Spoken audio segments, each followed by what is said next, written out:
تو میری جرنی جو میں نے آپ کو بتائی تھی اس میں نے آپ کو کہا کہ شادی ہو گئی. شادی کے 5 سال میں مجھے 2 بچے ہوئے، 2 بیٹے ہوئے. اور بیٹا ہوتے ہی تقریباً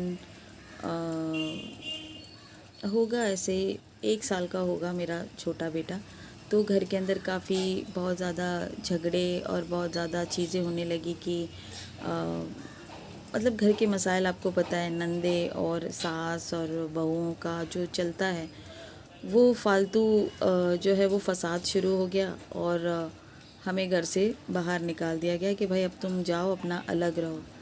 اور اس دوران جو ہے وہ میری نمازیں بہت چلا کرتی تھی اور میں نمازیں بہت پڑھا کرتی تھی. میں سوچتی تھی کہ اللہ کا ہے نا یہ بھی ایک امتحان ہے اور شیطان کا شر ہے جو گھر کے اندر لوگ اتنا کورام مچاتے ہیں. جب آپ بہت زیادہ عبادت کرتے ہیں نا تو آپ کے گھر والے آپ کے دشمن بننے شروع ہو جاتے ہیں. باہر آپ کے رشتے اچھے ہوتے ہیں نا وہ ٹوٹنا شروع ہو جاتے ہیں. آپ جتنی زیادہ عبادت کرتے ہیں آپ اتنا ڈسکنیکٹ ہونے لگتے ہیں انسانوں سے، کیونکہ آپ جتنا اللہ سے کنیکٹ ہوں گے نا اتنا آپ دنیاوی چیزوں سے ڈسکنیکٹ ہوں گے. تو اگر آپ میں سے بہت سارے لوگ بہت عبادت کرتے ہیں، نماز پڑھتے ہیں اور ان کو لوگ ذلیل کرتے ہیں، بے عزت کرتے ہیں، ان کو تکلیفیں دیتے ہیں، ان کے وظائف کرنے کے باوجود بھی ان کو کوئی مانتا نہیں ہے کہ یہ بہت نیک ہے یا یہ ہے. لوگ کہتے ہیں آپ دکھاوے کا کام کر رہے ہو، آپ دکھاوے کے لیے نماز پڑھ رہے ہو وغیرہ وغیرہ، اور آپ کا دل دن میں 50 بار ٹوٹ جاتا ہے. تو آپ یہ سمجھ لو کہ آپ اللہ کے نزدیک ہو رہے ہو، کیونکہ اللہ کے نزدیک آنے کے لیے ساری نگیٹیوٹی، سارے نگیٹیو لوگوں سے آپ کو ڈسکنیکٹ ہونا پڑتا ہے. پھر چاہے وہ آپ کے ہسبینڈ ہو، آپ کے بچے ہو، آپ کے ماں ہو، باپ ہو، جو بھی انسان، جو بھی آپ سے رشتہ دل کا قریب کا رشتہ ہو.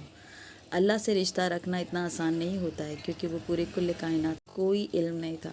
میں صرف یہ سوچتی تھی کہ ہاں بس صبح اٹھنا ہے، نماز پڑھنا ہے، کھانا کھانا ہے، اپنے کام کرنے، لیکن اللہ سے عبادت کرنا ہے اور اللہ سے جو بھی چاہے ہم مانگ سکتے ہیں.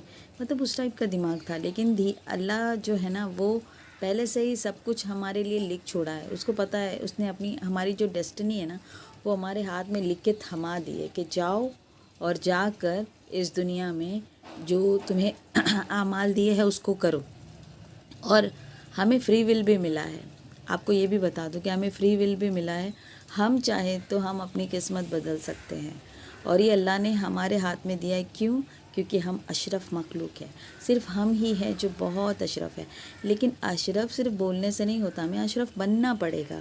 ہمارے اندر کی کمیوں کو ختم کر کے ہمیں نورانی جو ہے وہ پورے جسم کو نور سے بھرنا ہوگا.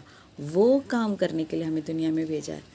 یہ شادی کرو، بچے پیدا کرو، اس کی برائی کرو، اس کی برائی کرو، ظلم سہو یا ظلم کرو، اس کے لیے نہیں بھیجا ہے. اور یہ چیزیں آپ کر رہے ہو تو آپ سمجھ لو کہ آپ ایک پوٹلا بھر رہے ہو اور وہ پوٹلا آپ کے کندھوں پہ ساتھ میں لے کر آپ کو اوپر جانا ہے اور پھر ایک ایک چیز کا آپ کو حساب دینا ہے.